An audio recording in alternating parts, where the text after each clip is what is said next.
तो पहले ये बताओ कि चैप्टर 8 से शुरू करें कि 9 से? 8 से शुरू करें। अच्छा, 9 के बारे में मैंने एक चीज और सोची है, जैसे कि क्वेश्चन के थ्रू हम लोग रिवाइज कर लें। जैसे क्वेश्चन ये मैंने दिखाया, चलो पहले कुछ थोड़ा करके दिखाते हैं ना, तब तो समझ में आएगा। तो 8 अभी बाद में करेंगे, 9 करते हैं पहले थोड़ा सा। चलो, पहला सवाल है कि the most abundant component of silage. अब इससे रिलेटेड जितने सवाल हो हम कवर कर लें।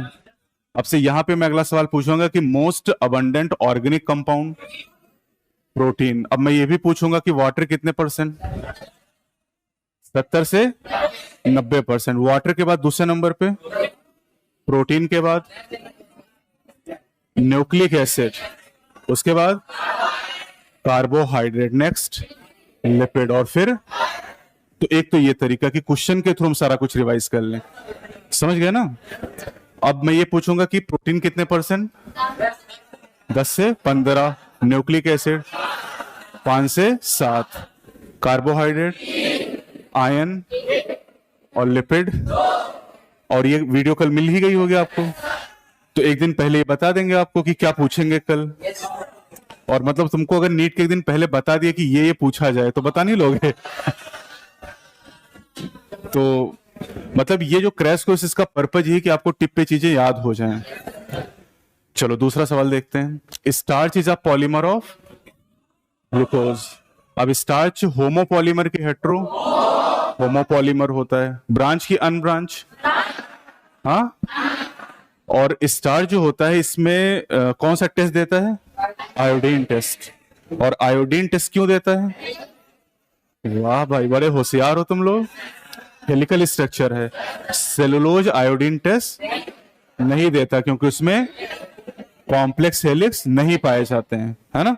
तो इस तरीके से हम लोग थोड़ा सा उसके। अच्छा, ग्लूकोज क्या है? Monosaccharide. This is monosaccharide pentose sugar. हाँ यस सर, पेंटोज है ये, कल पढ़ाया और आज भूल गए हो। हेक्सोज है ना, कितनी कार्बन? 6 कार्बन। फ्रक्टोज में कितनी कार्बन? मतलब ये भी हेक्सोज मोनोसैकेराइड है। मोनोसैकेराइड किसे कहते हैं? जिसके हाइड्रोलिसिस ना हो। कार्बोहाइड्रेट कितनी तरह के? पहला, दूसरा, तीसरा। मोनोसैकेराइड कितनी तरह के? 5। Oligosaccharide 9, polysaccharide 2। दो कौन से? होमो एंड हेट्रो। होमो कितने? 5। पहला स्टार्च, दूसरा सेलोज, तीसरा ग्लाइकोजन, चौथा इनुलिन, पांचवा chitin. Starch is a polymer of cellulose, chitin, NAG, N acetyl, glucosamine, inulin, insulin, amino acid, glycogen, glucose. Glycogen में कितनी चेन है, मतलब कितने एंड हैं? दो, एक लेफ्ट, दूसरा left is called end right is called reducing. इन प्रोटीन के प्राइमरी स्ट्रक्चर में कितने एंड हैं? दो, left end right. Left is called N terminal या first amino acid, end right is called C terminal या लास्ट अमीनो एसिड। समझ गया ना? माल्टोज क्या है?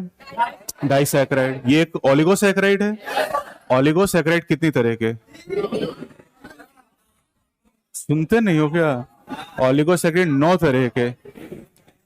सबसे कॉमन है डाइसैकेराइड, क्योंकि 2 से 10 मोनोसैकेराइड बनते हैं।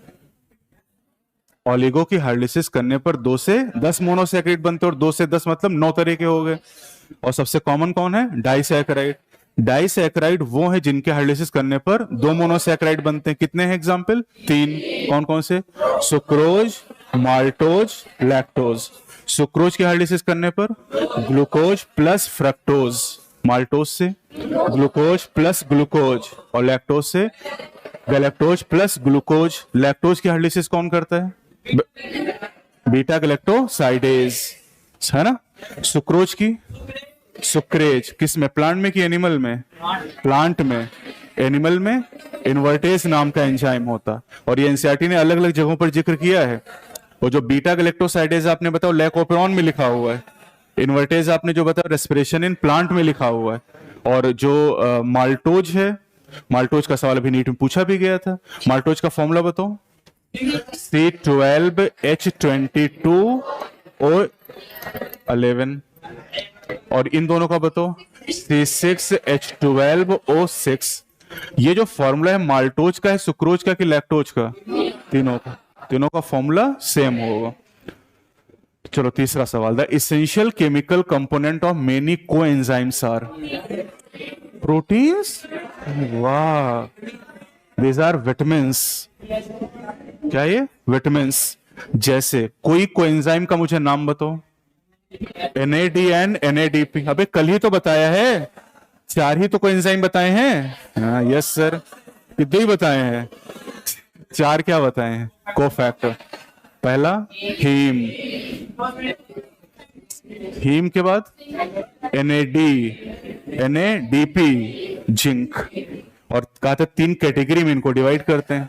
Heme is a prosthetic group, NADN, NADP are coenzyme, and zinc is metal ion.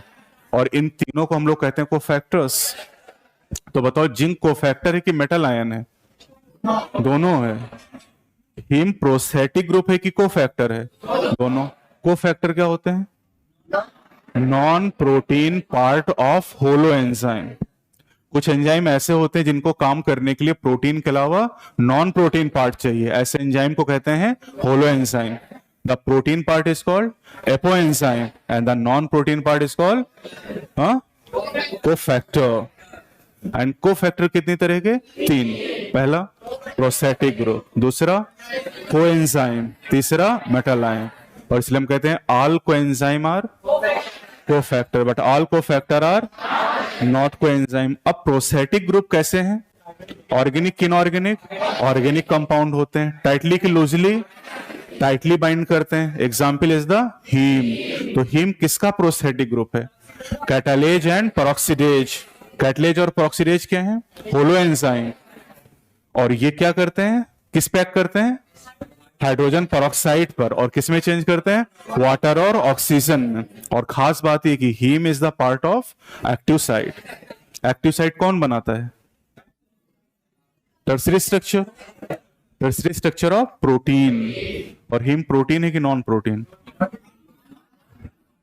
Haem is non protein. तो ये प्रोस्थेटिक ग्रुप, मतलब ये जो हीम है ये एक्टिव साइट का पार्ट होना नहीं चाहिए लेकिन है। Heme is the part of active site of enzyme catalase and पेरोक्सिडेज।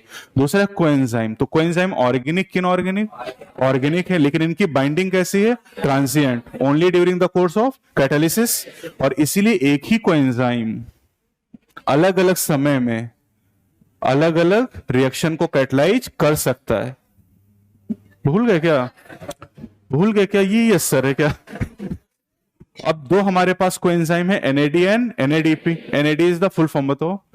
Nicotinamide adenine dinucleotide. और NADP में P का मतलब फॉस्फेट हो जाएगा। अब जो NAD और NADP ये कोएंजाइम और कोएंजाइम का जो इंपॉर्टेंट या essential chemical component these are vitamins. जैसे NADN, NADP contain vitamin niacin. बस एक ही एग्जांपल सिलेबस में। तीसरा हमारे पास है मेटल आयन। और मेटल आयन जो एपो एंजाइम, उससे कौन सा बॉन्ड बनाता है? Coordinate bond. और साथ ही साथ सबस्ट्रेट से भी, दोनों से जुड़ता है ना, बताया था ऐसे। और इन ये जो मेटल आयन, एक एग्जांपल आपके सिलेबस में दैट इज जिंक। और जिंक किस एंजाइम में? Carboxy peptidase. कार्बोक्सी पेप्टाइडेज किसको डाइजेस्ट करता है? प्रोटीन को। तो एंजाइम प्रोटियोलिटिक एंजाइम। तो अब इस क्वेश्चन के साथ पूरा का पूरा टॉपिक आपका हो गया। कौन सा? एंजाइम खत्म कर दिया दीदी ने कि कोफैक्टर खत्म हुआ। बायोमोलिक्यूल खत्म कर दें इसी में? जाओ छुट्टी कर दें, बायो खत्म कर दें, क्रैश कोर्स खत्म। वाह दीदी वाह। चलो ये बताओ, macromolecule chitin this is nitrogen containing polysaccharide. Polysaccharide कितनी तरह के? 2। पहला होमो, दूसरा हेट्रो। काइटिन क्या है? होमो। और काइटिन कॉम्प्लेक्स है कि सिंपल है? हाँ, क्यों? क्यों कॉम्प्लेक्स है? हाँ यस, मॉडिफाइड पॉलीसैकेराइड। क्योंकि N-एसिटाइल ग्लूकोसामीन, तो ग्लूकोज के साथ अमीन आ गया। This is chemically modified sugar. NEET में सवाल आया, अभी देखोगे आप। तो जहां केमिकली मॉडिफाइड शुगर होंगे उन्हें कहेंगे कॉम्प्लेक्स शुगर। तो क्या इनुलिन कॉम्प्लेक्स है? Inulin is a polymer of fructose, और फ्रक्टोज कोई केमिकली मॉडिफाइड तो नहीं है ना, वो तो सिंपल शुगर है ना। Which of the following statement about enzymes is wrong? सबसे ज्यादा सवाल एंजाइम से ही आते हैं चैप्टर में, बोला करो भाई। Enzyme are denatured at high temperature, सही बात है क्या? यस। डिनेचर का मतलब डिस्ट्रॉय हो जाना, और डिस्ट्रॉय होने का मतलब हाइड्रोजन बॉन्ड का टूटना, और हाइड्रोजन बॉन्ड टूटने का मतलब सेकेंडरी या टर्सरी दोनों। डिनेचुरेशन का मतलब होता है सेकेंडरी और टर्सरी स्ट्रक्चर दोनों खत्म हो जाएं, लेकिन प्राइमरी स्ट्रक्चर अफेक्ट नहीं होता है, because primary structure is maintained by peptide bond, and peptide bond are strong bond, hydrogen are the weak bond, तो वो ब्रेक हो जाते हैं। तो एंजाइम हाई टेम्परेचर पर डिस्ट्रॉय या डीनेचर हो जाते हैं, और अगर टेम्परेचर कम करेंगे तो क्या फिर से एक्टिव होंगे? नहीं, क्योंकि डिस्ट्रॉय हो गए, बर्बाद हो गए, और एक बार बर्बाद हो गए तो आबाद नहीं हो सकते। लो टेम्परेचर जो होता है वो प्रिजर्व कर देता है इनएक्टिव स्टेट में, और अगर वहां पे टेम्परेचर फिर बढ़ाएंगे तो फिर से एक्टिव हो जाएगा। जैसे अगर आलू है और आलू को हमने उबाल दिया हाई टेम्परेचर पे और फिर ठंडा किया, तो क्या ये अब जर्मिनेट कर पाएगा? नहीं। लेकिन आलू को अगर हम फ्रीजर में रख दे कोल्ड स्टोरेज में और साल भर के बाद निकालें तो फिर ग्रो कर जाएगा। यस। तो low temperature preserve enzyme in temporarily inactive state, but high temperature destroy enzyme activity because enzyme are denatured by heat.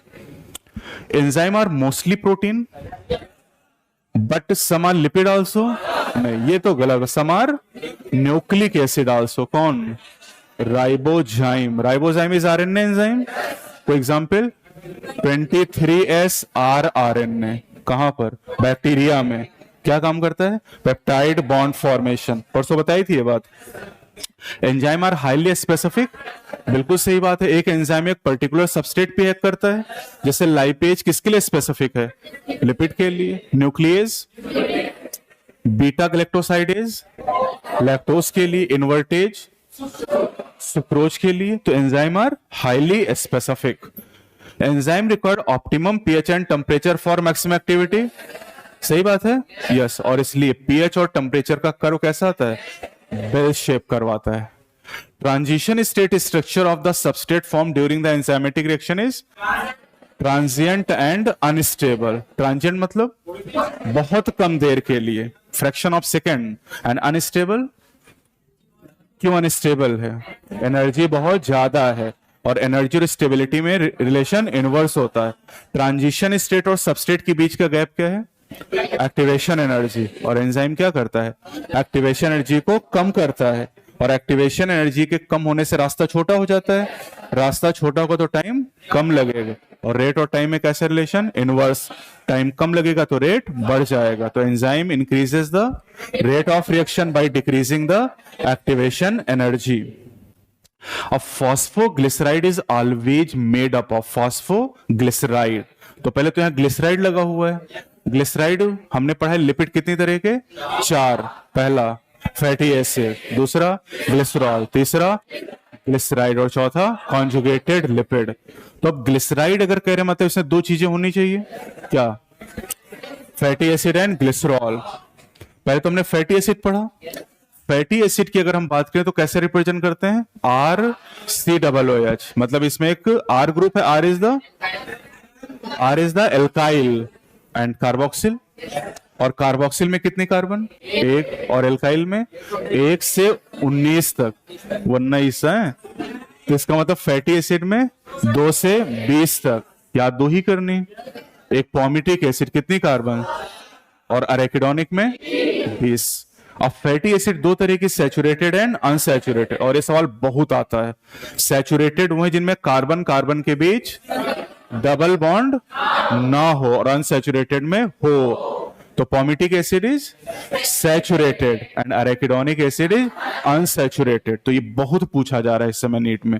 दूसरा हमारे पास है ग्लिसरॉल। ग्लिसरॉल का जो केमिकल नेम है वो ट्राई हाइड्रोक्सी प्रोपेन। खत्म बात। अब जो ग्लिसराइड होते हैं उसमें फैटी एसिड और ग्लिसरॉल जुड़ जाते हैं। अब एक ग्लिसरॉल के साथ या तो एक फैटी एसिड जुड़ेगा तो मोनोग्लिसराइड, 2 जुड़ गए, 3 जुड़ गए, ट्राइग्लिसराइड बन गया। और जो ट्राइग्लिसराइड होता है उसी को हम क्या कहते हैं? फैट या ऑयल। फैट और ऑयल में क्या अंतर है? मेल्टिंग पॉइंट का। किसका मेल्टिंग पॉइंट ज्यादा है? फैट का। ऑयल का कम है। OIL, oil. एल मतलब लोअर मेल्टिंग पॉइंट, समझे? और लोअर होने की वजह से सर्दियों में भी ऑयल बनना रहता है, लिक्विड ही रहता है। जो फैट होते हैं जम जाते हैं ठंडियों में। और एक ऑयल का एग्जांपल जिंजली ऑयल। एक ही, तुमको कोई भी तेल पता हो, लेकिन वो तेल एक ही पूछेगा, कौन सा? जिंजली ऑयल, तिल का तेल, समझे? या तो अब यहां कह रहे देखो कि glyceride is made up of saturated और unsaturated fatty acid acidified to a glycerol. तो देखो फैटी एसिड और ग्लिसरॉल क्या बन गया? ग्लिसराइड। लेकिन फास्फो भी लगा है ना, तो molecule to which a phosphate group is also attached. ये आपका आंसर होगा। समझ गया ना? चौथा कौन सा लिपिड है? कॉन्जुगेटेड। तो कॉन्जुगेटेड किसे कहते हैं? जिसमें लिपिड के साथ कोई और अटैच हो, जो लिपिड ना हो। जैसे लिपिड के साथ अगर कार्बोहाइड्रेट जुड़ गया तो ग्लाइकोलिपिड। कौन बनाता है? Golgi body. अगर लिपिड के साथ फास्फोरस जुड़ गया तो फास्फोलिपिड। फास्फोलिपिड का एग्जांपल लेसिथिन। कहां मिलता है? सेल मेम्ब्रेन, है ना? अगर लिपिड के साथ अटैच हो गया प्रोटीन तो लाइपोप्रोटीन। कौन बनाता है? ER। प्रोटीन को RER, स्टेरॉयडल हार्मोन को SCR। समझ गया ना मेरी बात? और फिर एक कोलेस्ट्रॉल भी दिया गया। Cholesterol is a derived lipid. वो सिलेबस में नहीं, लेकिन डायग्राम दिया हुआ है। तो कोलेस्ट्रॉल में कितनी कार्बन है? 27 कार्बन। तो ये हो गया यहां पर। The figure shows a tetrapeptide hypothetical portion of a protein with part labeled A to D. Which one of the following option is correct? तो करें D is the acidic amino acid glutamic acid। अच्छा चलो बताओ, मैं पढ़ के बता रहा हूं, ठीक है? करें D is the acidic amino acid glutamic acid। चलो इसको छोड़ देते हैं अभी। पहले तो ये बताओ कि अमीनो एसिड किसके सब्स्टिट्यूएंट होते हैं? मीथेन के। मीथेन में कार्बन की कितनी वैलेंसी है? 4। और चारों पे क्या जुड़े हैं? हाइड्रोजन। इससे आसान सवाल है भी नहीं। ऑर्गेनिक में सबसे आसान ही कंपाउंड है। अब कार्बन की चारों वैलेंसी पे जो हाइड्रोजन है उनको हटा दें, तो ऊपर वाले को हटा के क्या लगाएं? R। R is the variable. क्या ये अल्काइल हो सकता है? हाँ हो सकता है, लेकिन हमेशा जरूरी नहीं है। जबकि फैटी एसिड में R अल्काइल ही है, जिसमें कितनी कार्बन? 1 से 19 कार्बन। लेफ्ट वाला हाइड्रोजन हटा के क्या लगाया? अमीनो। राइट वाले से हाइड्रोक्सिल, नहीं कार्बोक्सिल। कार्बोक्सिल ना। और लोअर वाले को हाइड्रोजन। तो क्या बन गया? Amino acid. अब जो अमीनो एसिड है वो सारी अमीनो एसिड अल्फा, क्योंकि जो कार्बन यहां पर उस पर 2 फंक्शनल ग्रुप हमेशा अटैच होंगे। अब अमीनो एसिड का जो नाम है वो किस पे निर्भर है? R पे। R की वैल्यू को हम बदलते जाए अमीनो एसिड बदल जाएगा। जैसे R की जगह H कर दें तो ग्लाइसिन, सिंपलेस्ट अमीनो एसिड, क्योंकि हाइड्रोजन से छोटा तो कुछ हो नहीं सकता है। अगर मिथाइल लगा दें तो alanine, hydroxy methyl, serine, CH2COOH, aspartic acid. 45 minute की वीडियो तो देख लिया करो तुम लोग, ऐसे मुंह ठाक चले आते हो। CH2COOH है तो ग्लूटामिक एसिड, CH2SH है तो सिस्टीन, CH2OH है तो सेरीन। अभी पूछा 2 मिनट पहले। CH2SH है तो cysteine, CH2 benzene ring OH है तो टायरोसिन। इतने ही बताए थे आपको। अब देखो यहां पर कह रहा है CH2OH है। क्या है? CH2OH। तो अगर CH2OH है तो इसका मतलब कौन सा हो गया? सेरीन। और इसमें कह रहा है कि A is the C terminal. तो ये जो A है क्या C टर्मिनल है? क्या लेफ्ट में दिखाई दे रहा है? No sir. तो ये लेफ्ट में तो क्या होगा? N terminal. और लिखा क्या है? C terminal. तो गलत हो गया ना। फिर B देखो, B में लिखा CH2SH, मतलब क्या हो गया? सिस्टीन। और यहां पर B को कहा है कि B दिया ही नहीं है, तो B दिया छोड़ देते हैं। C का है CH2 बेंजीन रिंग OH, मतलब क्या हो गया? टायरोसिन। और इसमें का है C is aromatic amino acid tyrosine. क्या सही हो गया? यस। फिर D जो है, डी की अगर हम बात करें तो यहाँ CH2 CH2 CH2 COOH लिखा है, ऐसे कोई अमीनो एसिड है ही नहीं। CH2 COOH मतलब aspartic, CH2 CH2 COOH glutamic acid, तो ये तो है ही नहीं ना, तो ये तो गलत हो गया। लिखा D is the acidic amino acid glutamic acid, तो ये भी गलत है। ए सल्फर, ये तो अंधा भी देख लेगा कि इसमें सल्फर कहाँ है, सल्फर तो बी में है ना, तो ये तो ऐसे भी गलत हो गया। तो कौन सा ऑप्शन समझ गया ना मेरी बात। अच्छा, अब जैसे अमीनो एसिड का सवाल आया, तो अमीनो एसिड के सवाल में इससे रिलेटेड जितने पॉइंट हैं वो आप कवर, जैसे अभी आपने बता दिया। अब जैसे हम पूछें कि अमीनो एसिड का जो फिजिकल और केमिकल प्रॉपर्टी जो किस पे, कितने पे डिपेंड है, 3, मतलब किस पे डिपेंड नहीं है, हाइड्रोजन पे। हाइड्रोजन के अलावा बाकी जो 3 ग्रुप हैं, तीनों पे अमीनो एसिड की प्रॉपर्टी डिपेंड करते हैं। कौन सी property? Chemical and physical. Chemical property जैसे एसिडिटी, बेसिसिटी, है ना, और physical melting point, boiling point. अब जैसे आपको याद करना होता है एसिडिक, बेसिक, न्यूट्रल, तो एसिडिक अमीनो एसिड उन्हें कहते हैं जिसमें कार्बोक्सिल का नंबर अमीनो से ज्यादा हो, बेसिक में अमीनो ज्यादा हो और न्यूट्रल में दोनों बराबर हो, तो acidic amino acid. Glutamic acid, aspartic acid, नाम में एसिड लगा हुआ है, बोलो। बेसिक में हिस्टिडीन, आर्जिनिन, लाइसिन, भाल से याद करते हो। न्यूट्रल में वैलिन न्यूट्रल हो जाएगा, है ना।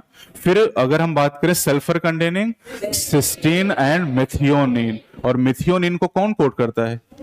AUG। AUG has dual function, है ना, code for methionine and initiator codon, initiation भी कराता है वो। और फिर हम आते हैं एरोमेटिक अमीनो एसिड, कितनी? 3। कौन कौन सी? टायरोसिन, ट्रिप्टोफैन, फिनाइल एलानिन, तो ये हो गया नेचर। फिर आपने देखा कि जो अमीनो एसिड उनका स्ट्रक्चर अलग अलग पीएच पर बदल जाता है, इनमें आयनाइजेबल नेचर पाया जाता है। जो अमीनो ग्रुप है प्रोटॉन को एक्सेप्ट करता है, कैसा charge? Positive. Carboxyl group proton को डोनेट करता है, कैसा चार्ज? नेगेटिव। और एक पर्टिकुलर पीएच पर दोनों चार्ज आ जाते हैं, that is called zwitter ionic form. समझ गया ना। अब अमीनो एसिड 2 तरीके की होती हैं, पहली प्रोटीनेसियस, दूसरी अमीनो एसिड कितनी तरह की? बहुत सारे, लेकिन प्रोटीन में कितनी? 20। तो 20 अमीनो एसिड होती है proteinaceous. Non proteinaceous amino acid आपके सिलेबस में नहीं है। तो प्रोटीनेसियस जो 20 अमीनो एसिड कितनी तरह की? 2। एक एसेंशियल, दूसरी एसेंशियल वो है जिन्हें बॉडी ना बना पाए, तो किससे मिलेगी? डाइट से। और नॉन एसेंशियल हो जिन्हें बॉडी बना सकती है। समझ गए ना। तो टायरोसिन एसेंशियल की नॉन एसेंशियल? टायरोसिन। वो एक हमने पढ़ा था फिनाइल कीटोन्यूरिया, और फिनाइल कीटोन्यूरिया में एक एंजाइम नहीं होता, कौन सा? फिनाइल एलानिन हाइड्रोक्सिलेज, जो कन्वर्ट करता है फिनाइल एलानिन को टायरोसिन में। मतलब हमारी बॉडी में टायरोसिन बन रहा है। बन रहा है मतलब, तो ऐसे भी अंदाजा लगा सकते हैं ना। चलो आगे बढ़ते हैं। The chitinous exoskeleton of arthropod is form by polymerization of N acetyl glucosamine. ये काइटिनस मतलब काइटिन की बात कर रहा है, और काइटिन का मोनोमर पूछा, एनेसिटाइल ग्लूकोसामिन। काइटिन और कहां मिलता है? Cell wall of fungi, plant की सेल वॉल में। सेल्लोज आपको मिलता है। एल्गी में कितने कंपोनेंट? 4। कौन से? Number 1 cellulose, galactans, mannans, minerals, calcium carbonate. बाकी प्लांट में 4, पहला, दूसरा, तीसरा, चौथा। बाजार नहीं लगानी, आराम से, ठीक है। जल्दबाजी तो है नहीं कोई? कहीं जाना है क्या? कहाँ जाना है? हाँ, कहाँ? इनको जाना तो चले गए तुम। क्या बता रहा था मैं? बुला देते हो तुम लोग। हाँ, अच्छा, जो प्लांट होते हैं फूड को मेनली किस फॉर्म में स्टोर कर रहे हैं? स्टार्च के फॉर्म में। एनिमल में ग्लाइकोजन के फॉर्म में स्टोरेज होता है ना। चलो आगे बढ़ते हैं। Most abundant protein in whole biosphere, this is RuBisCO. RuBisCO protein है कि एंजाइम है? दोनों है, प्रोटीन भी और एंजाइम भी है।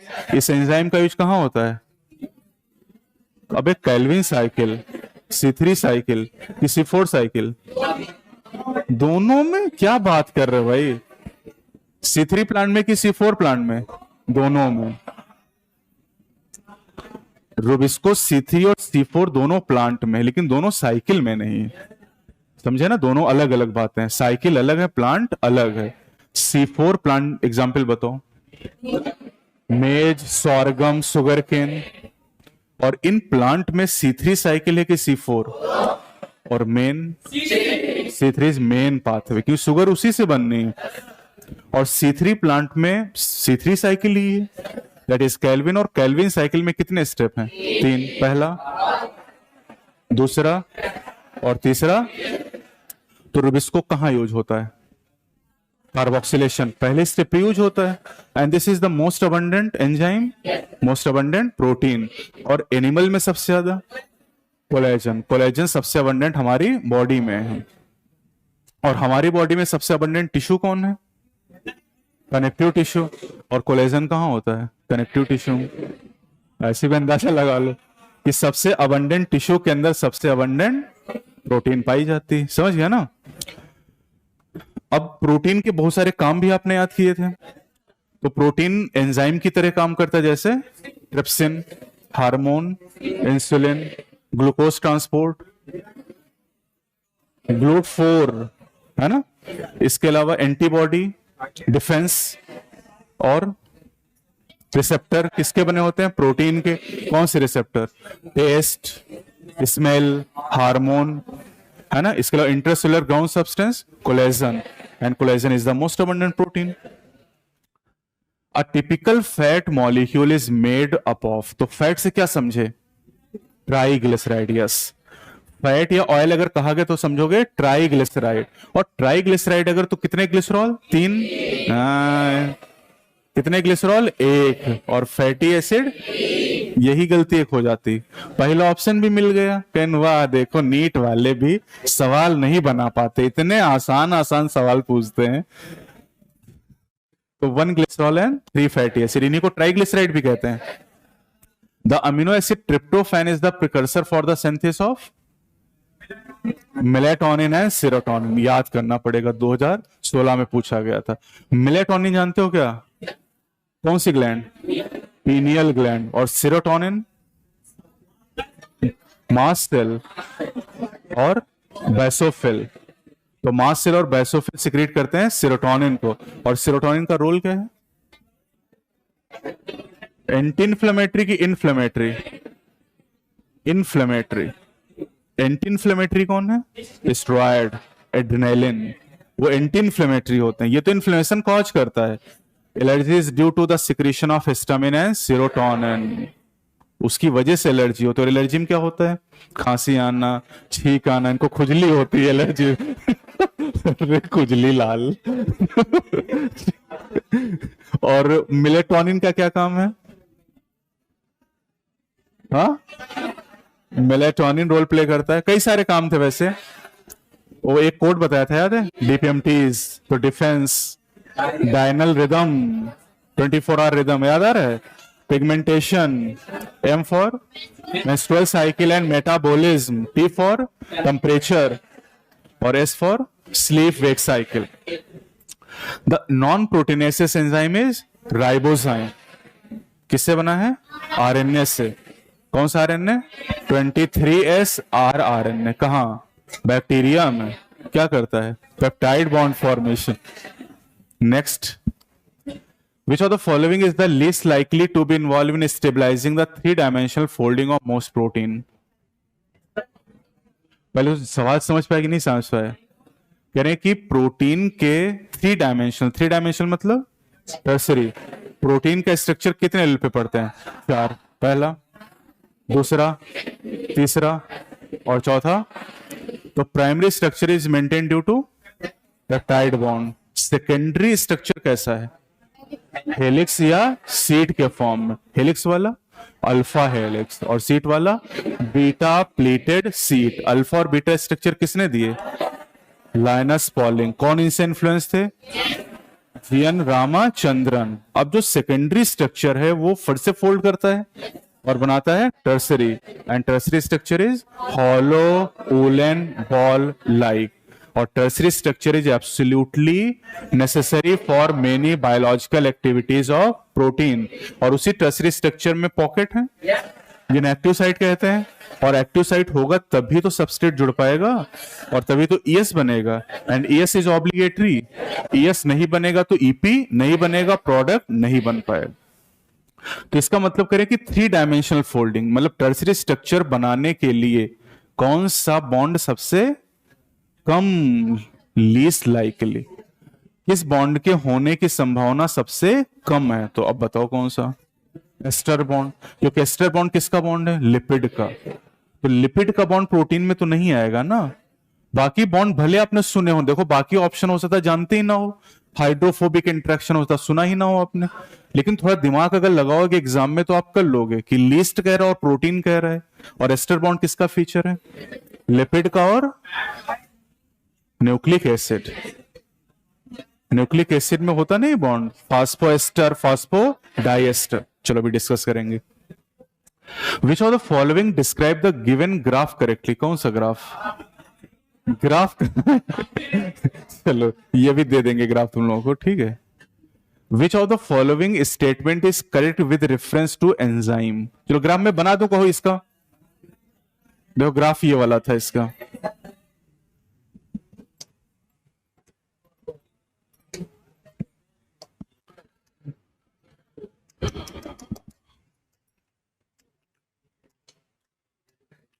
चलो बताओ पहले तो, चलो बताओ ए क्या है? Activation energy. बी क्या है? Activation energy. सी क्या है? Transition state. डी क्या है? Potential energy. ई क्या है? Progress of reaction. याद है इतना? अब जो ए है this is activation energy with enzyme, और बी वाला विदाउट। जो कम होगा वो विद होगा, क्योंकि तभी तो रास्ता छोटा बनेगा। एक्सोथर्मिक के एंडोथर्मिक? वाह भाई कमाल करते हो। कैसा है? एंडोथर्मिक, क्योंकि प्रोडक्ट की एनर्जी, और यहाँ प्रोडक्ट लिखना जरूरी है क्या? नहीं, प्रोग्रेस तो ऐसी होगी ना, तो ये सबस्ट्रेट थोड़ी हो सकता है कि प्रोडक्ट था और उसको बाद सबस्ट्रेट बन गया। ये तो कॉमन सेंस की बात है ना। तो ये कौन सी? एक्सो की एंडो? एंडोथर्मिक। प्रोडक्ट की एनर्जी ज्यादा है तो एंडोथर्मिक, और सबस्ट्रेट की ज्यादा है तो वही सवाल था ये, ठीक। Which one of the following statement is correct with reference to enzyme? पहला holoenzyme is equal to apoenzyme plus coenzyme, सही है क्या? और इसको कितनी तरीके से लिखा जा सकता है? 4 तरीकों से। एक तो आपके सामने लिखा है, इसको तो हम बदल नहीं सकते, इसको ही हम बदल सकते हैं। तो बताओ यहां और क्या आ सकता है? कोफैक्टर कहता है, कोफैक्टर और प्रोस्थेटिक ग्रुप और मेटल आयन। 4 तरीके से लिख सकते हैं। Which of the following are not polymeric lipid? Lipid polymer नहीं है। क्या बाकी तीनों पॉलीमर हैं? यस। अब यहां से हम लोग चल सकते हैं केमिकल एनालिसिस में। केमिकल एनालिसिस जब हम लोग करते हैं तो एक एसिड में पीसते हैं, कौन सा? Trichloro acetic acid. और जब उसमें पीसते हैं तो हमें कितने फ्रैक्शन मिलते हैं? 2। किससे छानते हैं? अंकल बता रहे छन्नी से छानते हैं। इनको अभी हम किससे? चीज क्लोज से छानते हैं। छन्नी लिख देना वहां पे। जो 4 ऑप्शन नहीं होते उसमें छन्नी बना देना। नंबर भी छन्नी में देगा।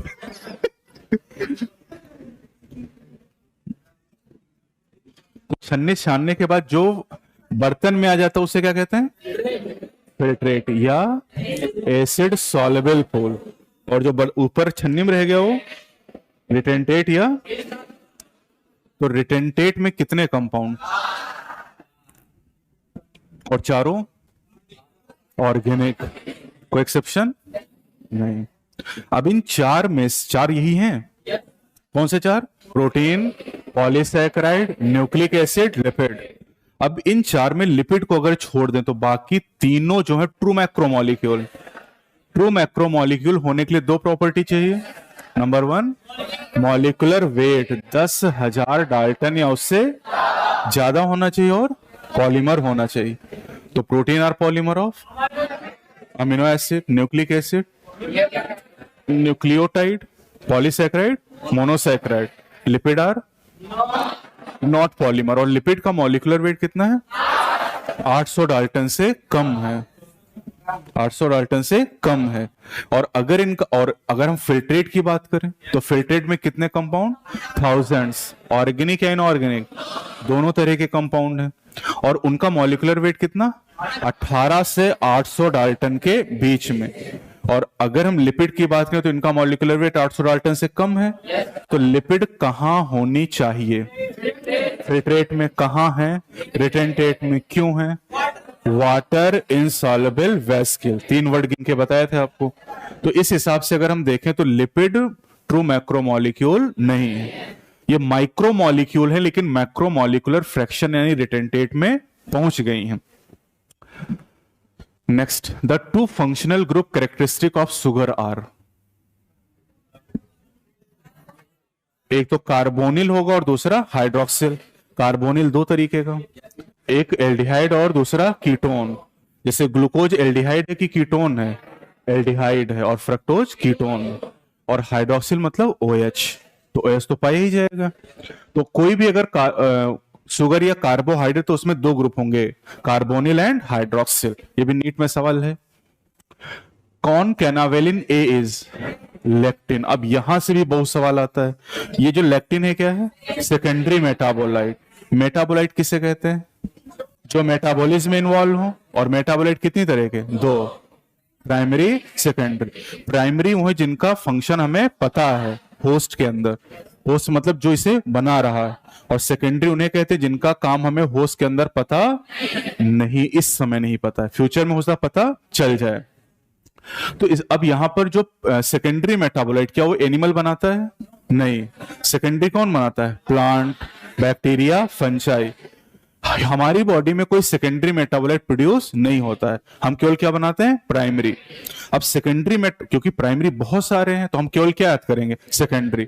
तो सेकेंडरी में कैटेगरी और उनके एग्जाम्पल आपको ध्यान रखने, तो मैं कैटेगरी बताऊंगा, आप नाम बताना। Alkaloid, morphine, codeine. मॉर्फिन किससे मिलता है? पेपावर सोमनिफेरम के लेटेक्स से। और फिर मॉर्फिन से क्या बनाते हैं? हेरोइन। कैसे? स्टाइलेशन से। Diacetyl morphine is called heroin. Pigment, anthocyanin and carotenoid drugs.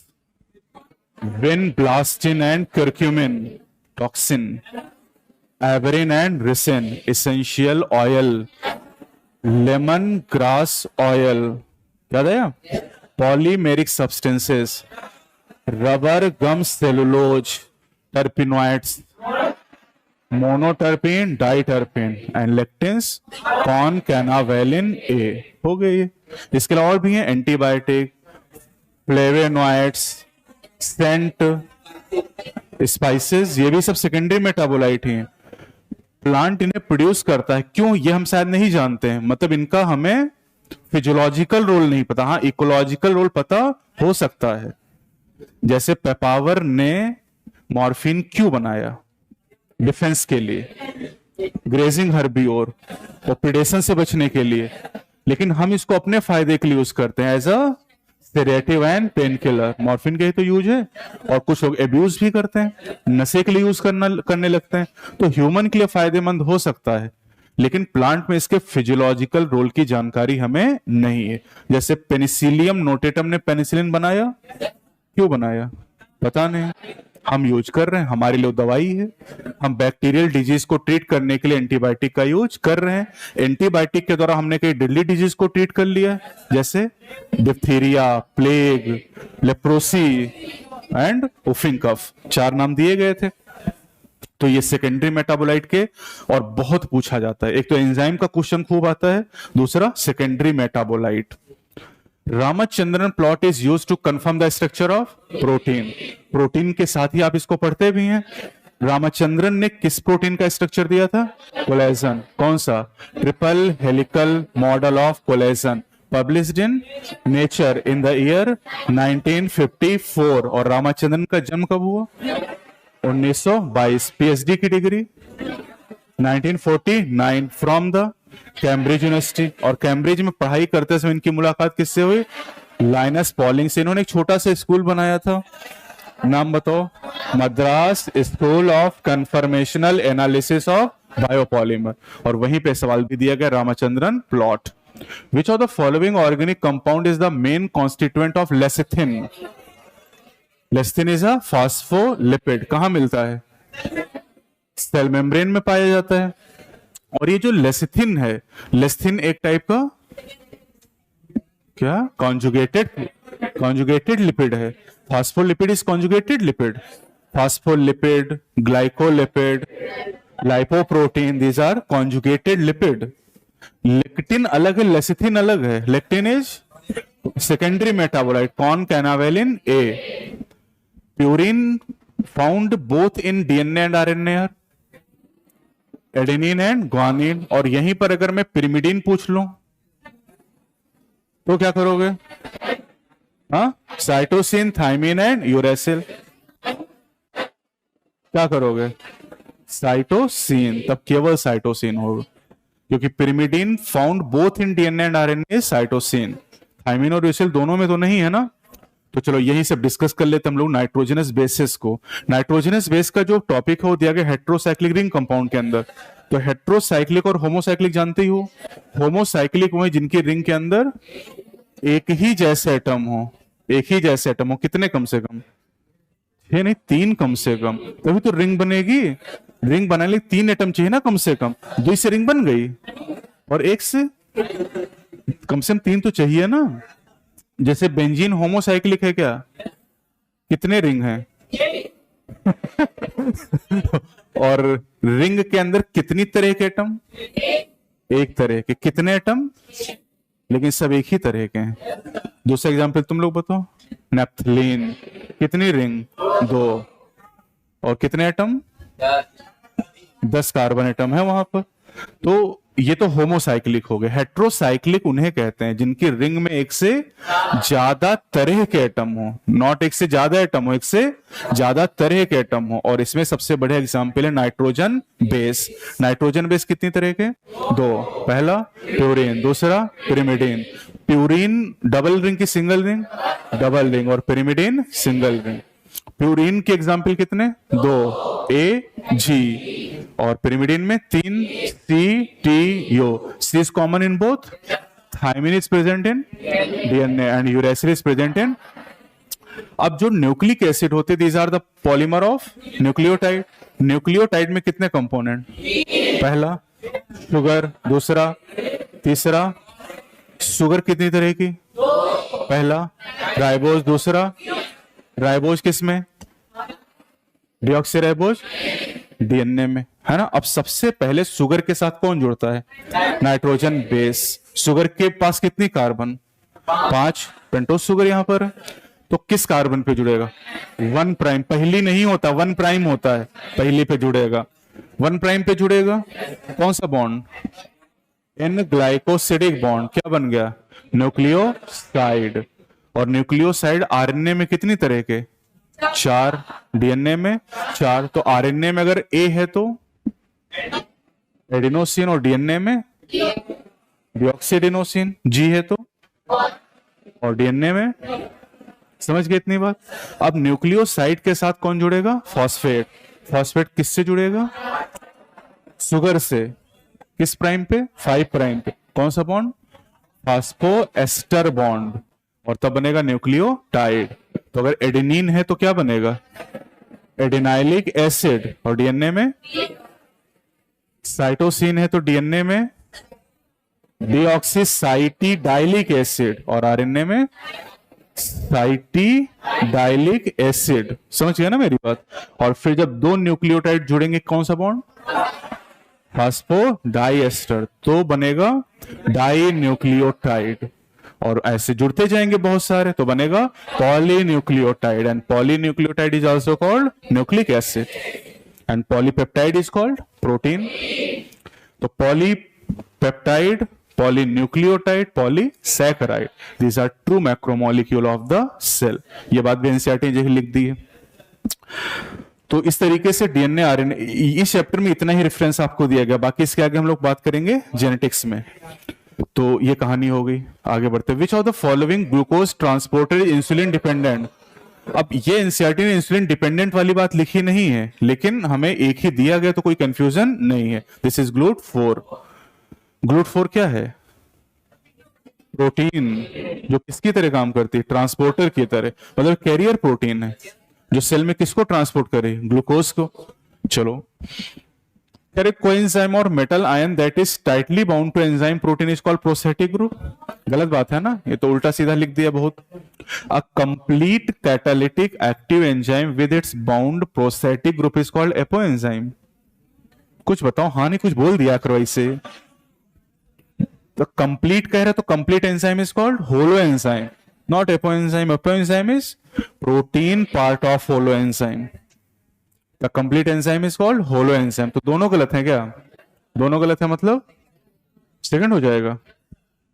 Prosthetic group differ from coenzyme in that. पहले बताओ दोनों में कॉमन क्या है? ऑर्गेनिक है, नॉन प्रोटीन है, कोफैक्टर है, और डिफर क्या है? मतलब prosthetic group are tightly bound to apoenzyme और कोएंजाइम की बाइंडिंग ट्रांजिएंट है। Identify the substances having glycosidic bond and peptide bond respectively in their structure. चलो पहले तो ऐसे सोचो, ग्लाइकोसिडिक बॉन्ड किस में होता है? कार्बोहाइड्रेट में। और पेप्टाइड बॉन्ड यानी जब आप ढूंढोगे ऑप्शन तो, और रिस्पेक्टिवली कहा है तो पहले कार्बोहाइड्रेट और फिर प्रोटीन। तो क्या काइटिन कार्बोहाइड्रेट है? यही बोल गए। कौन सा कार्बोहाइड्रेट? पॉलीसैकेराइड। और क्या ये प्रोटीन है? तो नहीं हो सकता। क्या कार्बोहाइड्रेट है? ये कार्बोहाइड्रेट है, ग्लिसरॉल। ये लिपिड है अभी, और ये प्रोटीन। तो सही था, लेकिन ये गलत हो गया। ये कार्बोहाइड्रेट है और ये प्रोटीन नहीं, ये लिपिड है। ये कार्बोहाइड्रेट है और ये प्रोटीन है, चौथा हो गया। समझे कि नहीं? तो ऐसा नहीं कि खाली रट्टा मारा, थोड़ा समझना भी है। Which one of the following is most abundant protein in animals? Collagen. और प्लांट में रूबिस्को, और होल बायोस्फीयर में RuBisCO. Identify the basic amino acid. Lysine और आर्जिनिन, हिस्टिडीन। ये aromatic, acidic. Identify the statement which is incorrect. पहला, tyrosine having aromatic ring in its structure. सही, क्योंकि aromatic amino acid है। CH2 benzene ring, OH R value है इसकी, और benzene ring तो एरोमेटिक ही होती है। Sulphur is an integral part of cysteine. सही है, सिस्टीन होता है CH2SH। इंटीग्रल मतलब अभिन्न। अरे अभिन्न मतलब जो अलग ना हो, जैसे हाथ तुम्हारा बॉडी का अभिन्न हिस्सा है क्या? ये भी संदेह। अरे भाई रहने दो, तुम लोग को अभिन्न मतलब जिसको अलग ना कर सकें। जैसे बाल अभिन्न हिस्सा नहीं है, काट के हटा दो, कोई फर्क नहीं पड़ता है। क्या फर्क पड़ेगा? Glycine is an example of lipid. Glycine is amino acid. Lecithin contain phosphorus at amino acid structure. Lecithin is a phospholipid. तो फास्फोरस तो होगा ही ना, तो क्या गलत है? तीसरा। चलो मैच करो। Inhibitor of catalytic activity, malonate. अब यहां से इनहिबिटर रिवाइज कर लेते हैं। इनहिबिटर नहीं, पूरा फैक्टर पढ़ लेते हैं। तो एंजाइम की एक्टिविटी को कितने फैक्टर अफेक्ट करते हैं? 4। पहला, दूसरा, तीसरा सबस्ट्रेट कॉन्सेंट्रेशन, और चौथा इनहिबिटर। इनहिबिटर में भी एक ही है, दैट इज कॉम्पिटिटिव इनहिबिटर, और वही बार बार पूछा भी जाता है। अब टेम्परेचर और पीएच की बात करते हैं, तो दोनों को हमने ग्राफ से पढ़ा था। तो टेम्परेचर और पीएच के ग्राफ में y एक्सिस पे क्या लेते हैं? एंजाइम एक्टिविटी, और x पे टेम्परेचर या पीएच। कर्व कैसा आता है? बेल शेप, और बेल शेप कर्व में जो हाईएस्ट पॉइंट है वो ऑप्टिमम को बताता है। खत्म हो गया। सबस्ट्रेट कॉन्सेंट्रेशन में जब हम चलते हैं तो उसमें कर्व कैसा मिलता है? हाइपरबोला। और Alexander one Humboldt species relationship, rectangular hyperbola, और लॉग लॉग स्केल पे स्ट्रेट लाइन हो जाता है। याद आया? तो अब यहाँ हाइपरबोलिक जो कर्व है वो कर्व ऐसे जाके और फिर ऐसे सीधा हो जाता है, यानी शुरुआत। अच्छा, यहां पर y एक्सिस पे क्या है? लो ढेर हो गए गधे कहीं के। वेलोसिटी और एक्स पे सबस्ट्रेट कॉन्सेंट्रेशन, जबकि निमोनिक तक इसका सिखाया था, फिर भी वही रहोगे तुम लोग गधे। मतलब इतनी बार बताया कि वाई एक्सिस पे वाई जाएगा, वेलोसिटी में वाई आ रहा तो वाई पे जाएगा वो। क्या मैं बता रहा था? हाँ, तो कहते कि इधर हम लोग लेते हैं सबस्ट्रेट कॉन्सेंट्रेशन, इधर वेलोसिटी लेते हैं। अब यहां पर जब शुरुआत में जब कर्व ऐसे जा रहा है तो जैसे से कंसेंट्रेशन बढ़ाते हैं एक्टिविटी मतलब वेलोसिटी बढ़ती जाती है, लेकिन एक लिमिट तक। एक लिमिट के बाद सबस्ट्रेट का कंसेंट्रेशन बढ़ाने पे वेलोसिटी चेंज नहीं होती, क्योंकि एंजाइम कम पड़ जाते हैं, क्योंकि एंजाइम के पास एक्टिव साइट तो फिक्स ही है ना। तो जिस कंसेंट्रेशन पे V max by 2 पे पहुंचते उसे क्या कहते हैं? Km, Michaelis Menten constant. Km is the substrate concentration at which reaction attains half of its maximum velocity. और चौथा फैक्टर है इनहिबिटर। इनहिबिटर में कॉम्पिटिटिव इनहिबिटर हमने पढ़ा, और कॉम्पिटिटिव इनहिबिटर में जो इनहिबिटर है उसका स्ट्रक्चर किसकी तरह है? सबस्ट्रेट की तरह। सबस्ट्रेट और इनहिबिटर दोनों कंपटीशन करते हैं जुड़ने के लिए, किससे? एक्टिव साइट से। और यहां पर एक सिंगल एग्जांपल हमारे पास है, तो यहां कौन सा enzyme? Succinic dehydrogenase. Substrate succinate या succinic acid, and the inhibitor is malonate. तो मेलोनेट दिखने में किसके जैसा है? सक्सिनिक डिहाइड्रोजिनेज की तरह कि सक्सिनेट की तरह? सक्सिनेट की तरह। सबस्ट्रेट से कंपटीशन कर रहा है ना, एंजाइम के लिए कंपटीशन कर रहा है, लेकिन किससे कर रहा है? सबस्ट्रेट से। एंजाइम से कोई कंपटीशन उसका नहीं है, एंजाइम के लिए कंपटीशन है। समझे? से तुम्हारा कंपटीशन नीट से नहीं है, तुम्हारा कंपटीशन किससे है? आपस में है। हमसे जरूर कंपटीशन करोगे। पॉजिटिव पेप्टाइड बॉन्ड देख लो एक बार। चलो, positive peptide bond, peptide bond कहां होता है? कार्बोहाइड्रेट में। कहां पर? प्रोटीन में। प्रोटीन कोई दिखाई दे रहा है? कौन सा? कोलेजन। सेल वॉल मेटिलिन fungi, chitin secondary metabolite, ricin. कौन सी कैटेगरी? एब्रिन। अच्छा, टॉक्सिन। टॉक्सिन में एब्रिन है, रेसिन। ड्रग में विनब्लास्टिन, करक्यूमिन। एल्कलॉइड में मॉर्फिन, कोडीन। एसेंशियल ऑयल में टर्पिनॉइड में, लेक्टिन में कौन? कैनावेलिन ए। चलो, कह रहे हैं लिपिड के लिए बताओ statement. Lipid having only single bond are called unsaturated. ये तो गलत बात हो गई ना, इनको क्या कहते हैं? Saturated. Lecithin is a phospholipid. Trihydroxypropane glycerol. Palmitic acid has 20 carbon. गलत बात है ये। अरे आराम से, जल्दी में हो गया। अरेकिडोनिक एसिड है 16 कार्बन एटम। गलत बात। तो ए बी सी कहां दिए? हाँ, ए भी तो गलत, मार खाओगे अभी तुम लोग। B and C. Identify the incorrect pair. चलो देखो, वही सवाल है सेकेंडरी मेटाबोलाइट के। एल्कोलाइट कोडीन, ये गलत है। ये कह रहे हैं कि मॉर्फिन नहीं लिखा इसमें। जैसे मैंने कहा कि मैंने दाल चावल खाया, सही बात है। तो फिर मैंने कहा कि मैंने दाल खाई, तो कहीं नहीं नहीं सर, आपने तो दाल चावल खाया है, आपने दाल थोड़ी खाई है। अबे तो दोनों है ना, टॉक्सिन एब्रिन। नहीं नहीं, एब्रिन एंड रेसिन। लेक्टिन कौन कैनावेलिन है? Drug ricin. Drug are vinblastine, curcumin. Ricin is toxin. Which of the following are not secondary metabolite in plant? आराम से। मॉर्फिन कोडीन है कैटेगरी एल्कलॉइड। अभी मैं उल्टा करके पूछूंगा कि कौन कैनावेलिन एज? लेक्टिन। एब्रिन रेसिन नहीं, इनका सब अलग ही चल रहा है। ये अमीनो एसिड ग्लूकोज प्राइमरी है, ये तो प्राइमरी है ना। Vinblastine, curcumin. Drugs polymeric substance, समझ गया ना। प्रोटीन बताओ, peptide bond, unsaturated carbon carbon double bond, nucleic acid, phosphodiester bond, polysaccharide. अरे ठीक है, इनको खाली यही दिखाई दिया इतनी देर में, 1 घंटे में खाली इतना ही जान पाए ये।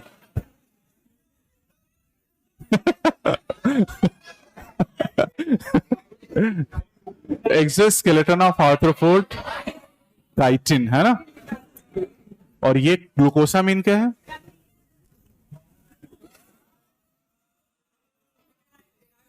Glucosamine is chemically modified sugar. Bacteria में पेप्टिडोग्लाइकेन जिसमें नाग और नाम है, एनेसिटाइल ग्लूकोसामीन एंड एनेसिटाइल गैलेक्टोसामीन, ये लिखा है ग्लूकोसामीन। प्रोटीन तो तुम लोगों ने पढ़ा नहीं होगा, क्यूटिकल पढ़ा होगा, और सेल्लोज तो पढ़ा ही है। सेल्लोज कहां मिलता है? प्लांट की सेल वॉल में, है ना। और पेपर जो हम यूज करते हैं, और कॉटन फाइबर। और सेल्लोज आयोडीन टेस्ट नहीं देता, अभी सवाल मिलेगा अभी। चलो करेक्ट पूछा लिपिड के लिए। Lecithin found in the plasma membrane is a glycolipid, क्या है? Phospholipid. Saturated fatty acid have one और मोर, गलत बात है ये। Gingelly oil has lower melting point, hence remain as oil in winter. Lipid are generally insoluble in water, but soluble in some organic solvent. Yes, organic solvent जैसे, अरे ऐसा जो जानते हो, पेट्रोल, डीजल, मिट्टी का तेल जानते हो, these are organic solvent. जैसे अगर कोई दाग वाग लग गए तो पेट्रोल डीजल से छूट जाएगा, वो पानी से नहीं छूटेगा, क्योंकि दाग धब्बा किसका है? ऑयल का। When fatty acid is esterified with glycerol, monoglyceride are formed. हाँ भाई, और क्या? तो कितने सही हो गए? C D E only. वैसे तुम लोग एग्जाम में तो ए पढ़ोगे और पता चल जाएगा कि अगर ए गलत हो गया तो 3 ऑप्शन तो ए दिया ही हुआ है, तो दिखने के लिए 5 है ऑप्शन, तुम्हारे लिए 1 ही है, समझे कि नहीं? A dehydration reaction linked to glucose molecule to produce maltose. The formula of glucose is this. Then what is the formula of maltose? C12H20। अगर 2 मॉलिक्यूल हम कर लें तो ये हो जाएगा ऐसा फॉर्मूला। हाँ ऐसा ही होगा बेटा, 2 मॉलिक्यूल जोड़ेंगे तो ऐसा बनेगा, लेकिन 2 मॉलिक्यूल जोड़ेंगे बॉन्ड से, और बॉन्ड बनता है डिहाइड्रेशन से, तो एक पानी निकाल दोगे, और एक पानी निकालोगे तो हो जाएगा C12H22O11। समझ गया ना? ये माल्टोज है, सुक्रोज है कि लैक्टोज है? तीनों। और ये वाला जो है ये ग्लूकोज है, फ्रक्टोज है कि गैलेक्टोज है? तीनों। और राइबोज का तुम लोग बताओ फॉर्मूला, और डीऑक्सीराइबोज का? एडेनिन, प्यूरिन, एंथोसाइनिन पिगमेंट, और कौन सा? कैरोटीनॉइड, सेकेंडरी मेटाबोलाइट है ये। Chitin is a polysaccharide, codeine is, और कौन? Morphine. Primary proteins are also called as polypeptides because, polypeptide क्यों करें? पॉली मतलब बहुत सारे, पेप्टाइड बॉन्ड, तो successive amino acid are jointed by peptide bond, इसलिए इन्हें कहते हैं polypeptides. Amino acid have a property of ionizable nature of amino and carboxyl group. बोलो सही बात है। Hence have different structure at different pH. Amino acid can exist at zwitterionic form at acidic and basic pH. सही है, तो दोनों statement यहां पर सही है। In the enzyme which catalyze the breakdown of hydrogen peroxide to water and oxygen, the prosthetic group is heme। ये किस एंजाइम की बात हो रही है? कैटालेज एंड पेरोक्सीडेज की, वही एंजाइम ये ब्रेकडाउन करते हैं। और यहां पर प्रोस्थेटिक ग्रुप क्या है? हीम। हीम प्रोस्थेटिक ग्रुप है कि कोफैक्टर? दोनों है। प्रोस्थेटिक ग्रुप तो कोफैक्टर होंगे ही ना। कोफैक्टर कितनी तरह के? 3 तरह के। पहला प्रोस्थेटिक ग्रुप, दूसरा कोएंजाइम, और तीसरा metal ion. Next, cellulose does not form blue colour with iodine because, It does not contain complex helices and hence cannot hold iodine molecule. Iodine को कौन होल्ड कर लेता है, और इसलिए स्टार्च आयोडीन टेस्ट देता है. मतलब अब सवाल देखो तो गिने चुने सवाल हैं, ऐसा नहीं कि हर जगह से सवाल पूछ रहा है. जैसे शुरुआत में हम लोग पढ़ते नहीं वो एलिमेंटल कंपोजिशन, अब एलिमेंटल कंपोजिशन का सवाल आज तक आया ही नहीं है. आप 50 साल के सवाल चेक कर लो, 50 नहीं 38 साल के तो करने ही है, और उसमें चेक करोगे तो कभी वहां से कोई सवाल पूछा ही नहीं गया है. तो हम उस चीज पे क्यों फोकस करें भाई, हम तो उसी चीज के सराउंडिंग पढ़े जहां से सवाल ज्यादा पूछे जा रहे हैं. Protein is imagined as a line, बोलो कौन सा structure, primary. The left end represented by first amino acid, सही बात है. सी टर्मिनल, ये उल्टा, ये एन टर्मिनल होना चाहिए, यहां तक तो सही है. And the right and represented by last amino acid, yes, लेकिन यहां क्या होना चाहिए, समझ गया ना. अच्छा, प्राइमरी जो स्ट्रक्चर होता है दो बातें बताता है हमें, क्या, पोजीशन है, सीक्वेंस. जैसे सिकल सेल एनीमिया में बीटा चेन में छठे नंबर पे कौन है, ग्लूटामिक एसिड, और नहीं वैलिन है. नॉर्मल में ग्लूटामिक एसिड, तो छठे नंबर पे वैलिन है, कैसे पता चला, प्राइमरी स्ट्रक्चर. ये प्राइमरी स्ट्रक्चर बताता है पोजीशन या पोजिशनल इंफॉर्मेशन. स्टेटमेंट वगैरह, adult human haemoglobin consist of 4 सब यूनिट, 2 सब unit alpha and 2 subunit are beta type. ये अल्फा बीटा चेंज हो गया सिंबल. तो दोनों बातें सही है क्या, कहा दोनों सही है, ये गलत है और ये वाला सही है. अच्छा, हीमोग्लोबिन में कौन सा स्ट्रक्चर है, क्वाटरनरी, और क्वाटरनरी इसलिए क्योंकि 4 चेन है. ये बात सही नहीं है क्योंकि एक से ज्यादा चेन है. प्राइमरी सेकेंडरी टर्सरी स्ट्रक्चर क्या सभी प्रोटीन में होगा, प्राइमरी सेकेंडरी टर्सरी सभी प्रोटीन में होगा, क्योंकि हर प्रोटीन लिविंग के अंदर कुछ ना कुछ काम कर रही है. काम कर रही तो टर्सरी फॉर्म में होगी, टर्सरी मतलब सेकेंडरी और प्राइमरी तो होगा ही. लेकिन क्वाटरनरी सबके पास नहीं है. क्वाटरनरी उनके पास है जिसमें एक से ज्यादा चेन है, एक से ज्यादा चेन है. तो हीमोग्लोबिन में कितनी चेन है, 4, और इसलिए एक से ज्यादा है चूंकि वो, इसलिए वो क्वाटरनरी स्ट्रक्चर बना रहा है. लो temperature preserve the enzyme in a temporarily inactive state, whereas high temperature destroy enzymatic activity because protein are denatured by heat. Yes, denaturation का मतलब breaking of hydrogen bond, जिसकी वजह से secondary और tertiary structure बिगड़ जाता है. When the inhibitor closely resemble the substrate in its molecular structure and inhibit the activity of enzyme, it is known as competitive inhibitor. Yes. अच्छा, competitive inhibitor का एक और यूज है बैक्टीरियल पैथोजन को control करने में. और एक और आपने पढ़ा है स्टैटिन. स्टैटिन कॉम्पिटिटिव इनहिबिशन करता है किस एंजाइम का, उस एंजाइम का जो कोलेस्ट्रॉल की सिंथेसिस कराता है, HMG-CR एंजाइम. याद आ रहा है क्या, blood cholesterol lowering agent. Protein, इनके पास वही घिसे पिटे सवाल हैं, देख लो, वही लगातार पूछ रहे. Unsaturated carbon carbon double bond, देखो अंकल स्पेलिंग सही है. Nucleic acid, फास्फोडाइएस्टर, polysaccharide, glycosidic. Inulin is a polymer of fructose. और अगर यहां पर मैं इंसुलिन कर दूं तो तब ये आंसर हो जाएगा. थोड़ा सा चेंज, एक लेटर के चेंज से आपका सवाल बदल जाएगा. चलो, टर्पिनोइड्स, डाइटर्पिन, और बताओ, monoterpene, lectin, concanavalin A, alkaloid, codeine, morphine, toxin, abrin, ricin. अब मैचिंग में तो वैसे और भी आसान हो जाता है. Which of the following is not a secondary metabolite, lecithin. अब होता एग्जाम में लेक्टिन दिखाई दे तुमको, लेसिथिन दिखाई ही ना दे, क्या ये सेकेंडरी मेटाबोलाइट है, कौन सी कैटेगरी, याद हो गया लग रहा है. Inhibition of succinic dehydrogenase enzyme by malonate. एक ही इनहिबिशन है तो दिमाग लगाना ही नहीं, कौन सा, कॉम्पिटिटिव.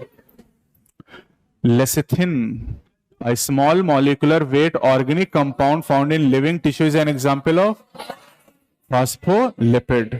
सवाल ऐसे ऐसे आ रहे हैं, 24 का सवाल है. The cofactor of the enzyme carboxypeptidase is zinc. Cofactor की मेटल आयन दोनों, और ये एंजाइम किसको डाइजेस्ट करता है, प्रोटीन को. वैसे पेप्टाइडेज लगा हुआ है, तो इससे पेप्टाइड से समझ में ही आ रहा है कि पेप्टाइड बॉन्ड को तोड़ रहा होगा। कौन सा क्लास?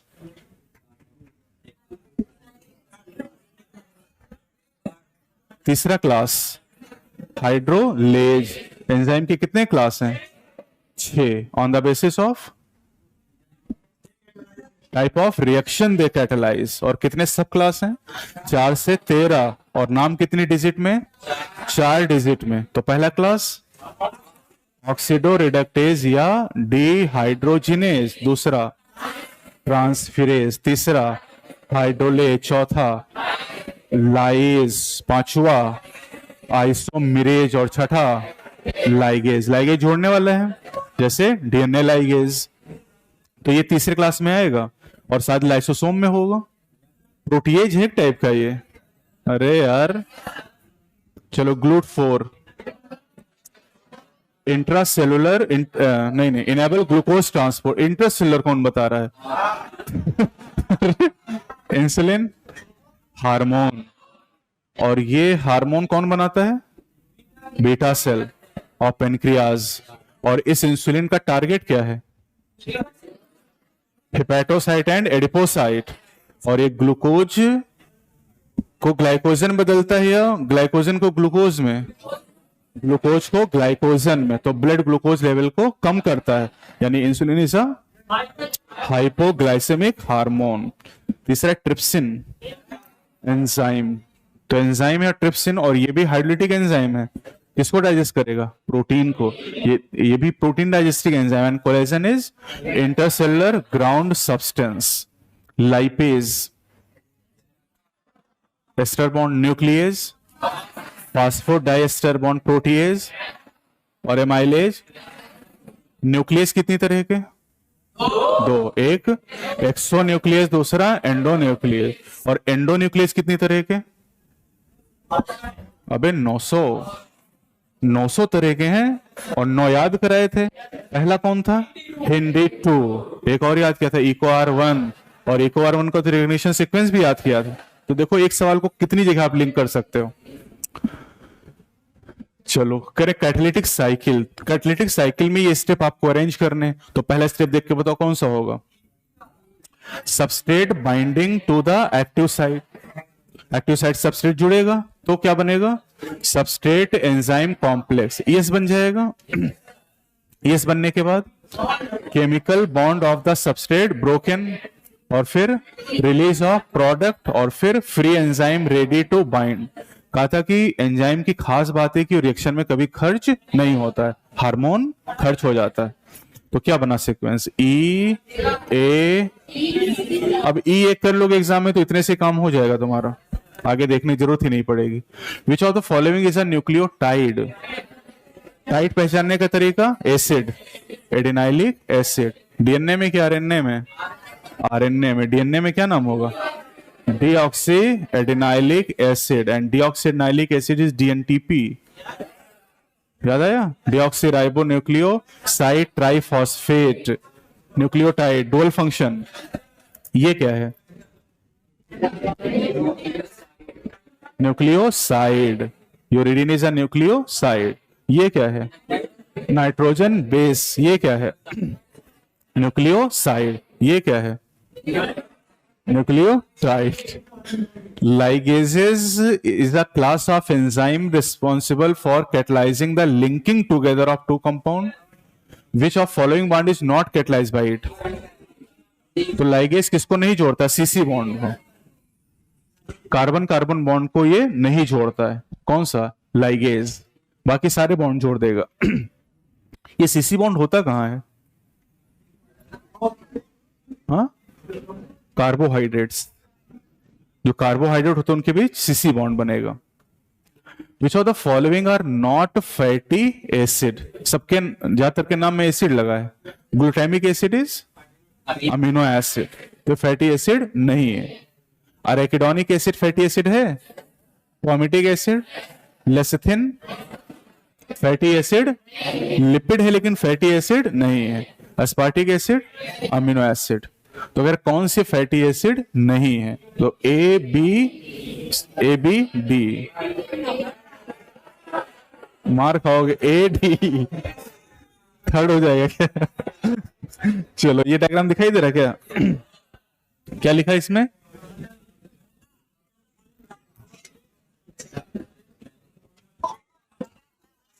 सबस्ट्रेट कंसंट्रेशन पे,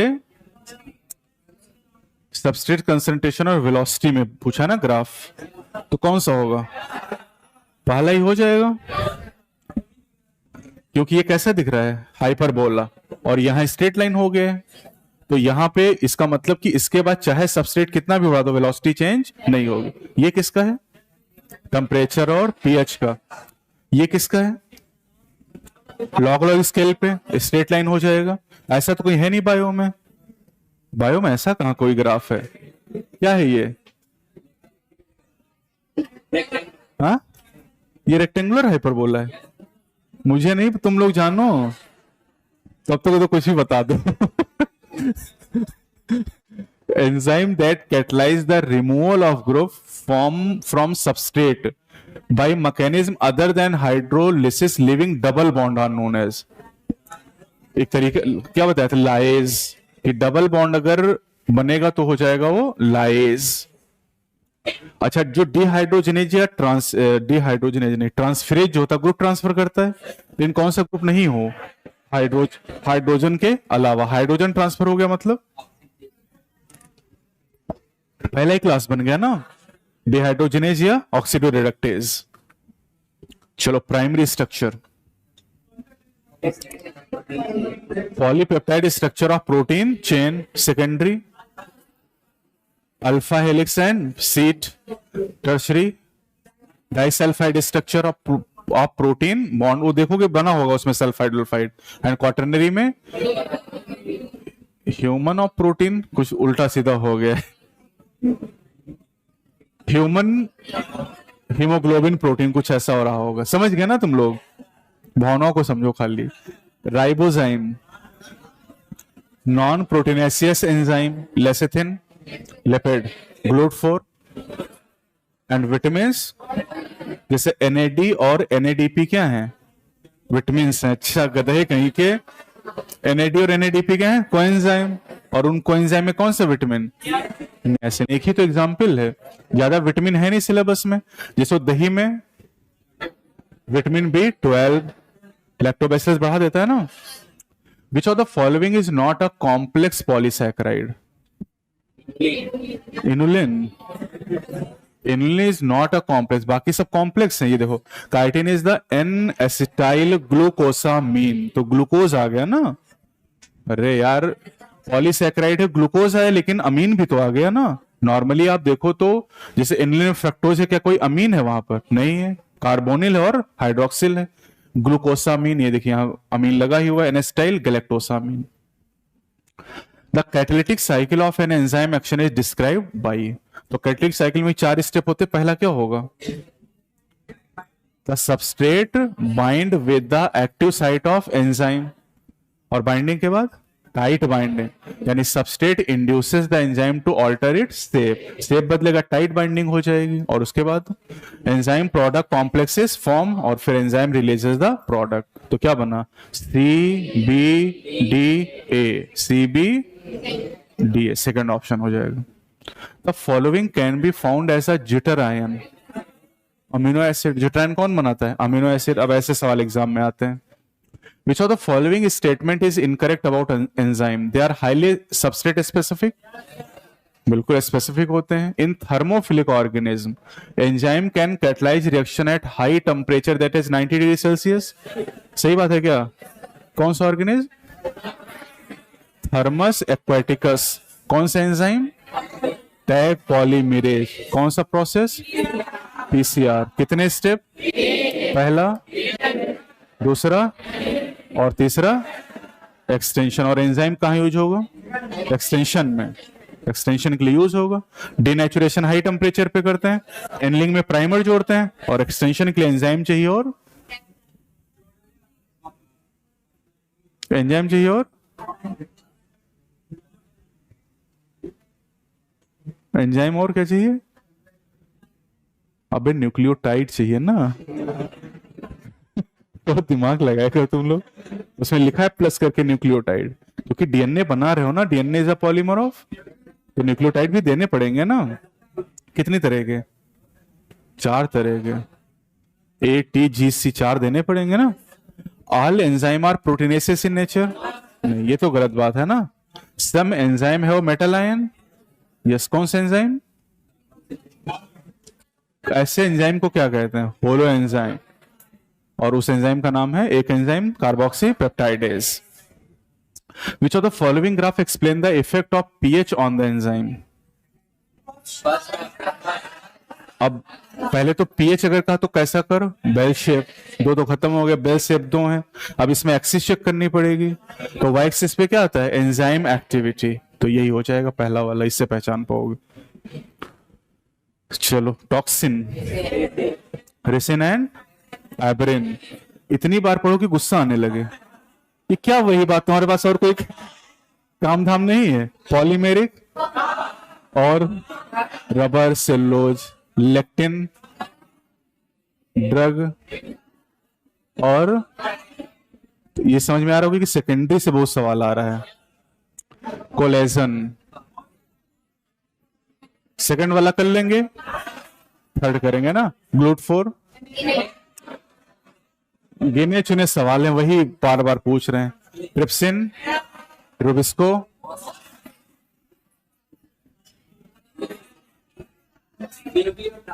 हाँ चलो बताओ क्या है ये जो रिंग दिखाई दे रही शुगर है, कौन सी शुगर? राइबोज की डीऑक्सीराइबोज। कैसे पहचाना? 2 प्राइम पे ओएस दिखाई दे रहा है तो राइबोज है। 1 प्राइम पे एडेनिन अटैच है और 5 प्राइम पे फॉस्फेट, तो शुगर बेस फॉस्फेट बन गया न्यूक्लियो, और एडेनिन लगा है तो इसका नाम एडेनाइलिक एसिड। कौन सा ऑप्शन? 4th होगा। ऐसे करोगे इसको। एनसीईआरटी में दिया है क्या ये? यस, ये भी तीनों दिए गए। बताओ पहला वाला, पहला वाला राइबोज, दूसरा वाला ग्लूकोज, और तीसरा, तो कौन सा ऑप्शन तीसरा होगा? चलो, पहले ये प्राइमरी स्ट्रक्चर दिखाई दे रहा है, और ये कौन सा? ये क्वाटरनरी है। ये प्राइमरी रॉड है ना, ये secondary helix. This is hollow woollen ball, तो सेकेंडरी एंड टर्शरी, थर्ड हो जाएगा। चलो बताओ किसका कर्व होगा ये? पीएच का या टेम्परेचर का? तो अब यहां पर एक्स और वाई एक्सिस से पहचानोगे, वाई पे क्या जाएगी? एंजाइम की एक्टिविटी। तो 2 ऑप्शन तो ऐसे ही खत्म हो गए, ये 2 बचे। और एक्स एक्सिस पे क्या होगा? टेम्परेचर या पीएच, तो ये 3 खत्म हो गए। क्या बचा? टेम्परेचर। समझ गए कि नहीं? यहां पीएच होता तब भी सही हो जाता, और अगर एक्सिस बदल दें तो कौन सा ऑप्शन हो जाएगा? तब तीसरा हो जाएगा। समझे कि नहीं? चलो बताओ कौन सा स्ट्रक्चर? ये किसका स्ट्रक्चर है? डीएनए का। आरएनए का नहीं, क्योंकि डबल हेलिकल है, और 2 चेन आपको एंटी पैरेलल दिखाई भी दे रही हैं। तो दिस फिगर शोज द कौन सा? सेकेंडरी की tertiary. This is secondary structure of DNA. ये डबल हेलिकल मॉडल है, और डीएनए का जो double helical model secondary structure है। टीआरएनए का secondary structure clover leaf like, और डीएनए का डबल हेलिकल। और ये स्ट्रक्चर किसने दिया था? वाटसन एंड क्रिक ने। किस डीएनए का? बी डीएनए का। 1 दर्जन से ज्यादा तरह के डीएनए हैं, और ये बी डीएनए का स्ट्रक्चर है। चलो, इसमें पूछा है कि कौन सा इस यहां पर लेटर बता रहा है एक्टिवेशन एनर्जी विदाउट एंजाइम? कौन सा है? जेड। और वाई विद एंजाइम। और एक्स से क्या पता चला?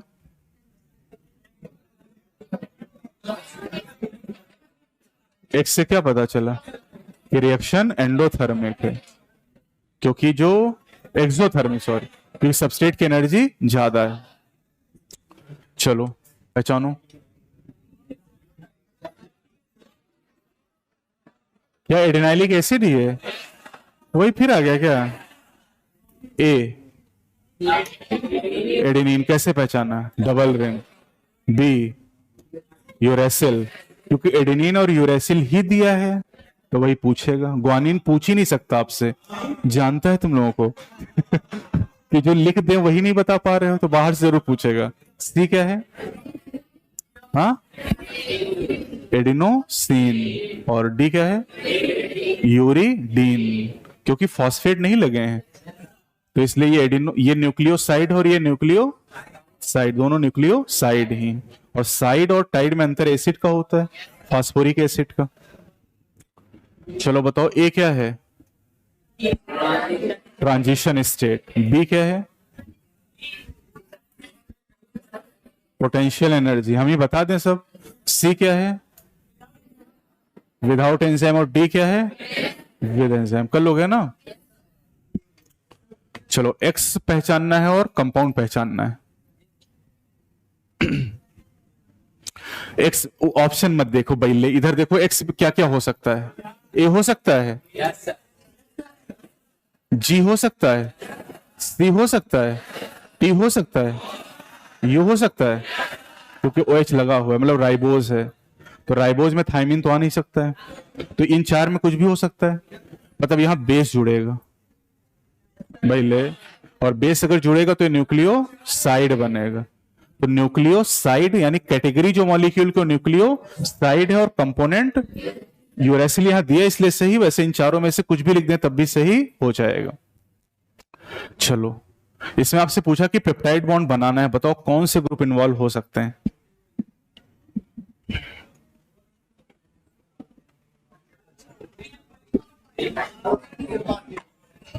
हम्म, 4 और 5 कौन है जरा?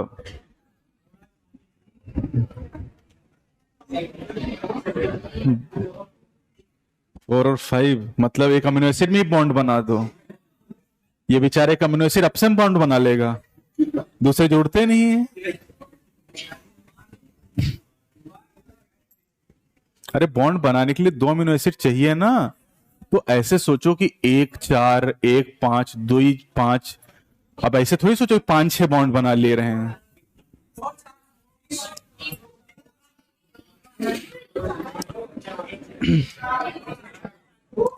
एक ऑप्शन हो सकता है 2 4 और एक हो सकता है क्या 5 1। बस ये 2 पॉसिबिलिटी, तीसरी कोई पॉसिबिलिटी नहीं है। समझते हैं कैसे? सबसे पहले तो हम ये समझते हैं कि ये वाला जो carbon, this is alpha carbon. ये कार्बन जो लगे, ये जो हाइड्रोजन, ये वाली हाइड्रोजन है। अरे जो हाइड्रोजन यहां लिखी उसी को हमने यहां लिख दिया। मतलब ये क्या है? आर। ये आर हो गया, इसमें ये वाला ग्रुप आर हो गया। और आर ग्रुप जो होता है वो बॉन्ड बनाने में इन्वॉल्व नहीं होगा। अब हम जानते हैं कि एक कार्बोक्सिल होता है और एक अमीनो होता है, एक अमीनो और एक कार्बोक्सिल। तो जब बॉन्ड बनता है तो अगर ये पहली अमीनो एसिड है और ये दूसरी है, तो पहली वाले का कार्बोक्सिल और अगले वाले का अमीनो, तो 2 और 4 के बीच तो बॉन्ड बनेगा। अगर इसको पहला और इसको दूसरा मानोगे तो पहले वाले का कार्बोक्सिल और अगले वाले का अमीनो, यानी 5 और 1, और कोई पॉसिबिलिटी नहीं है। तो peptide bond is formed in between 2 amino acid, जहां पर पहली अमीनो एसिड का कार्बोक्सिल और अगले वाले का अमीनो ग्रुप इन्वॉल्व होता है। ये पहले एनसीईआरटी ने लिखा था, लेकिन बॉन्ड लिंकिंग वाला टॉपिक डिलीट हो गया, उसकी वजह से ये पॉइंट भी डिलीट हो गया। लेकिन आप देख रहे हो कि वो बॉन्ड वाले क्वेश्चन खूब इसमें पूछे आ रहे हैं, मैचिंग में आ रहे हैं, लेकिन ये तो बहुत बढ़िया सवाल है। इसमें तो बस पूछा कि जो डॉट्स लगे हैं क्या हैं। इतना कठिन सवाल अब देख के घबरा गए एग्जाम में, कर रहे बताओ किसका स्ट्रक्चर हो सकता है? ब्रांच दिखाई दे रहा तो कौन होगा? ग्लाइकोजन, समझ गया ना? सेलोज, काइटिन, एमाइलोज, ये सब कैसे हैं? अनब्रांच्ड। अबे ये केमिकल एनालिसिस है, भूल गए क्या? है? शरबत पिलाए थे, भूल गए तुम लोग? ये लिविंग टिश्यू है, 2 फ्रैक्शन मिले, फिल्ट्रेट एंड रिटेंटेट। जो फिल्ट्रेट है उसको ए लिखा है और रिटेंटेट को बी लिखा है, और ए और बी के लिए कुछ पॉइंट दिए 5। आपको बस ये बताना है कि कौन से ए से रिलेट करेंगे और कौन से बी से। तो पहला बताना, molecule of molecular weight ranging from 18 to 800, A से हो जाएगा। Protein, nucleic acid, polysaccharide, lipid, B. Chemical more than 800 dalton, B. Consist of monomers,